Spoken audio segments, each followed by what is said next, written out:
Matthews, happy Masters Week. Happy Masters Week to you too. Man, so this is our 5 and 20. We're going to cover 5 topics in 20 minutes. So who do you think's going to win the Masters this week? It'd be a cop-out, I would think Spieth, just because he's kind of coming back around. He's had a good year, and obviously he won last week. But other than that, somebody who's not been playing too well, who I'm a big fan of being a lefty and growing up watching him win a few times, is Phil Mickelson. So I'll go on a limb. I'll say Phil's coming from nowhere. How about you? Oh wow, Phil, that's a strong choice. Yeah.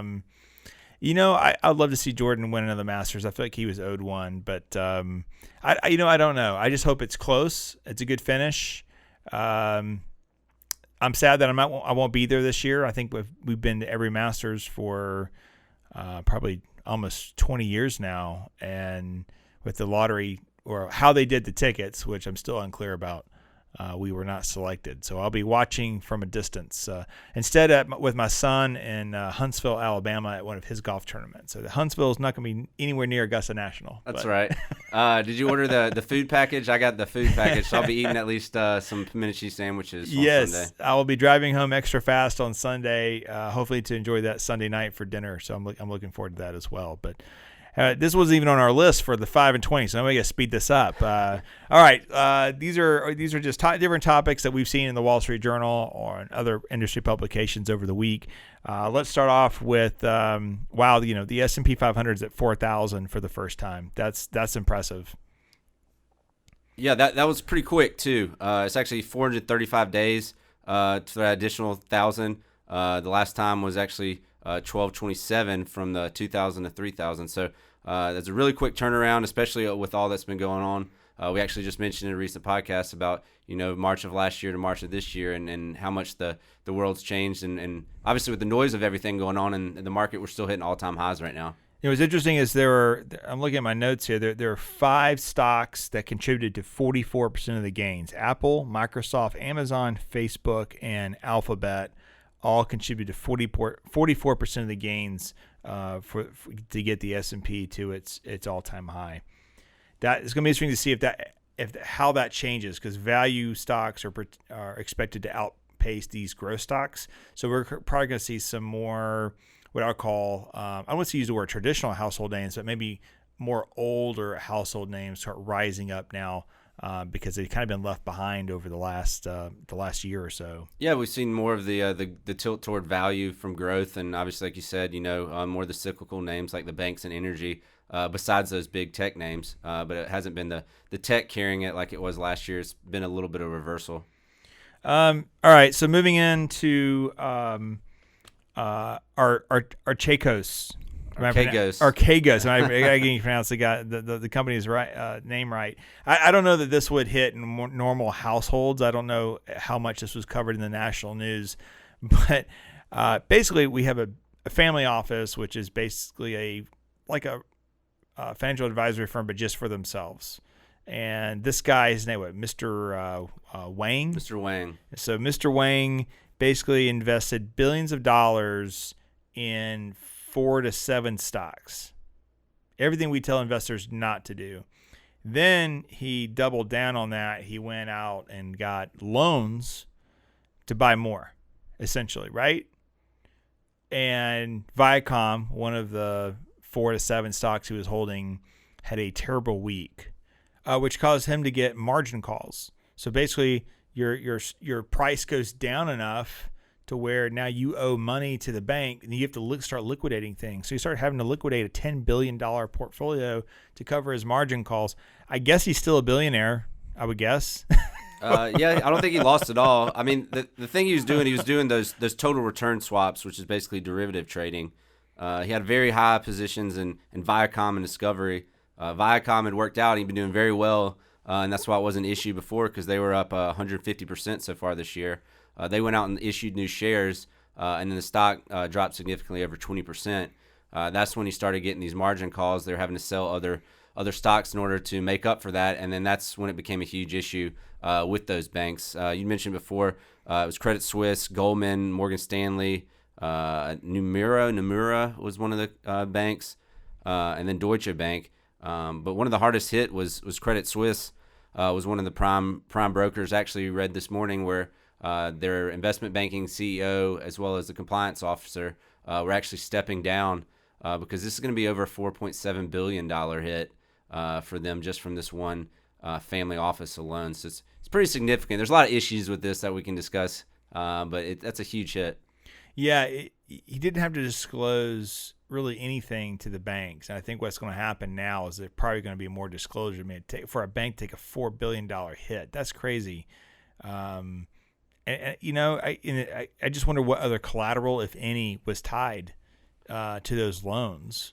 We may never fully understand that, but it doesn't sound like the bank is going to be making their money back if people are stepping down and all that. But it's funny because we see this on a small scale with people too. They take all their money and they try to buy 5 or 6 stocks with it. Unfortunately, it can be a wreck for them as well, but they probably weren't leveraged. So for everyday investors, there's a lot to learn here. Don't borrow money to invest, right? Don't create 5 to 7 stocks in your entire portfolio. I just don't understand it. I mean, I guess it's greed. It comes down to greed. You have $10 million and now you want more. He'd been doing great so far. So that's the thing. I mean, like I said, it's concentrated positions and it's highly leveraged. That came to be the issue once those started having calls. Well, that's another lesson too. Is like you have a great strategy, so maybe that's an option strategy. Maybe it's how you buy and sell stock strategy. But the reality is, it works until it doesn't. So when it doesn't work, it hits hard. It hits really hard. It's better just to focus on things that you love, and maybe you should have focused on charities or something instead of trying to take $10 billion and turn it into $20 billion. He has a charity as well, but it's strictly for tax purposes. He writes off. So there's a very large charity he has as well. So right. This whole case is kind of interesting. I saw another article last week that many can't get mortgages. I thought this was very interesting. At least where we are, and reports across the country are showing that home prices are going up nationally about 11%. We're seeing multiple bids here locally on homes the good homes when they go up for sale, and there's a shortage of inventory. But now we're understanding that these are really qualified buyers that are buying homes. Credit score needs to be above 750 in order to get a loan. So people are saying, just over the water cooler, this stock market, this real estate bubble is going to burst. I think it's hard for it to burst right now if you've got people buying $1.5 million homes with $500,000 going on down payment. So I know that there's a lot of refis going on, but there's a case to be made that this is a strong seller's market in real estate, and it has legs to keep moving the direction that's going in. Yeah, it's it's a little comforting, although it's disappointing for some first-time buyers that these aren't people buying millions-dollar homes that aren't making the income to afford it. These are quality incomes as well as credit scores. So you hopefully see once the rates are going up a little bit on mortgages, maybe that means refis, the amount of refis go down, and then mortgage companies can focus on first-time home buyers instead of just these refis, and opens them up a little bit more. So, hopefully in the future, rates won't significantly increase, and first-time home buyers with average credit scores, not the excellent credit scores, will be able to purchase those homes for reasonable prices as well. You're seeing homes go for sale for historic highs, and then you're having to ask significantly over asking price. So it is kind of looking like a peak here currently. Yeah, I don't know. I think there's a lot, at least in the Atlanta market, there's a lot of relocations. There's a lot of people moving here, favorable tax versus the Northeast, better climate. I mean, it's kind of something that's been happening for years, but I think it's just being aggravated through COVID or being accelerated because of COVID, with the Northeast being exceptionally locked down. And then down here in the South, Florida's been getting this too. We've been really open. So I think that has a lot of drive to it. And people are moving out of the city. So you have local people moving. Then you have people coming in from out of state. Like I said, I think this thing's got some legs to it.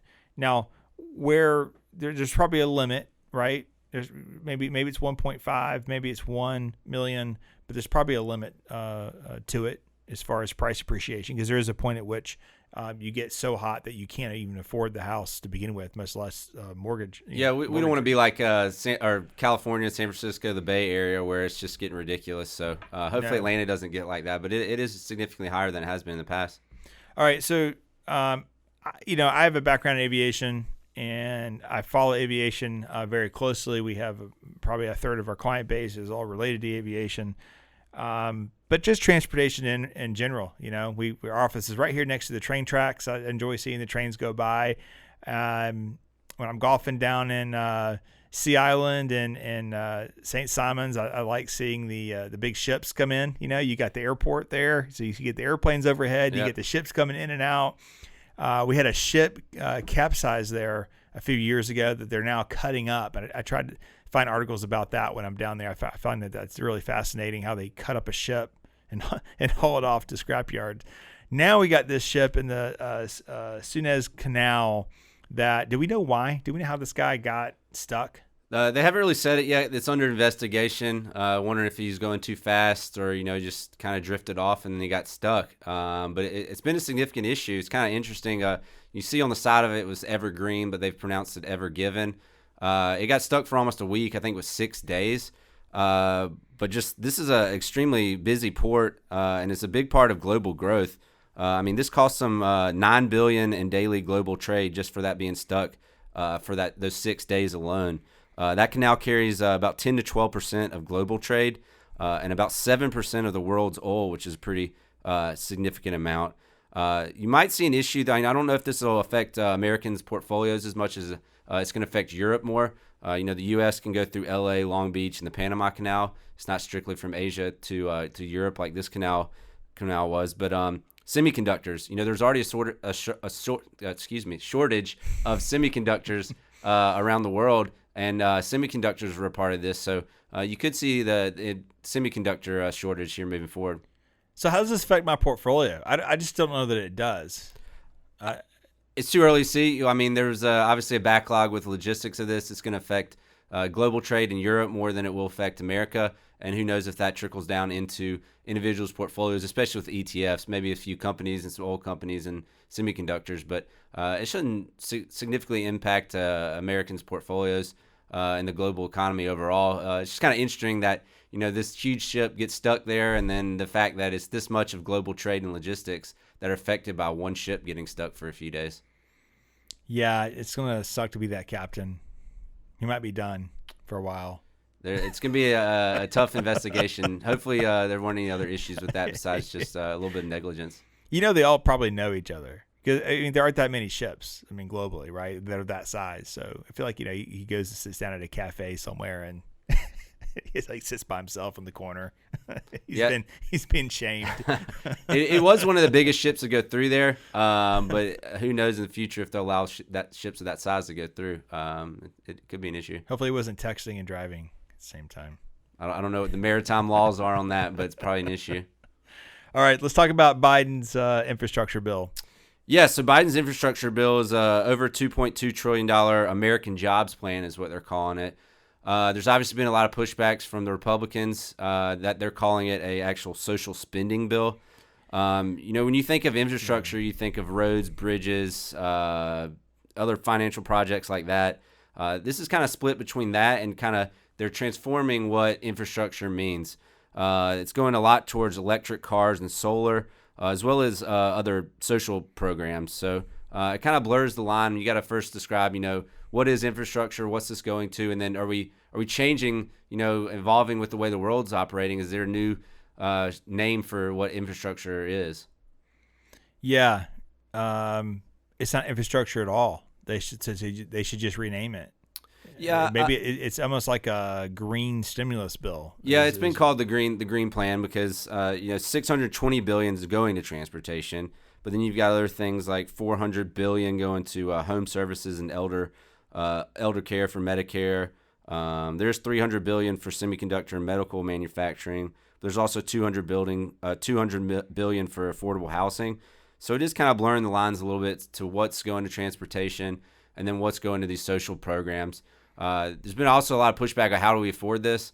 That's going to be probably from those tax increases. They're increasing the corporate tax rate, or they're pushing to increase the corporate tax rate from 21% all the way up to 28%.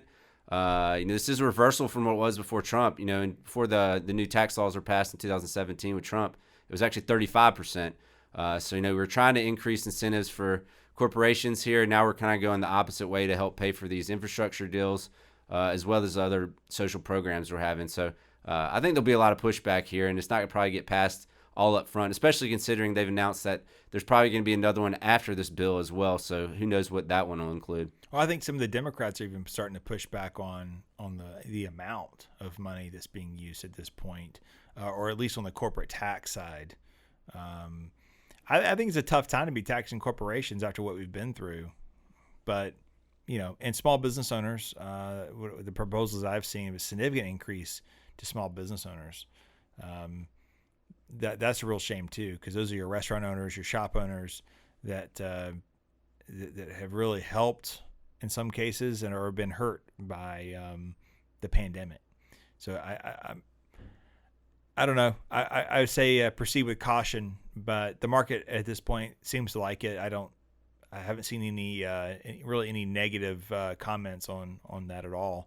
Does everyone get a free Tesla at some point? Is that it's pushing for electrical cars and the stations for them. So who knows? There could be some tax incentives again to push for that. I don't know. Maybe a tax incentive would be good for that promotion, because you've got all these car companies now that say they're going to be electric in the future. Maybe they'll do pre-orders or something. We get a tax credit now. I don't know. I'm not sold on an electric car yet. I have to drive too far. I don't want to stop somewhere and have to charge. Atlanta traffic's tough to do that. But yeah, I mean, there's going to be a lot in the news coming up about not just the tax bill, but also this infrastructure spending bill, and how much it's going to be and what does that actually entail. So there's going to be pushback from both sides to try to find a little bit of middle ground here. All right, Matthews, we did 5 topics in under 20 minutes today. That's a bonus. So good catching up with you. Happy Masters Week, and I'll see you on the other side. Enjoyed it. Thank you.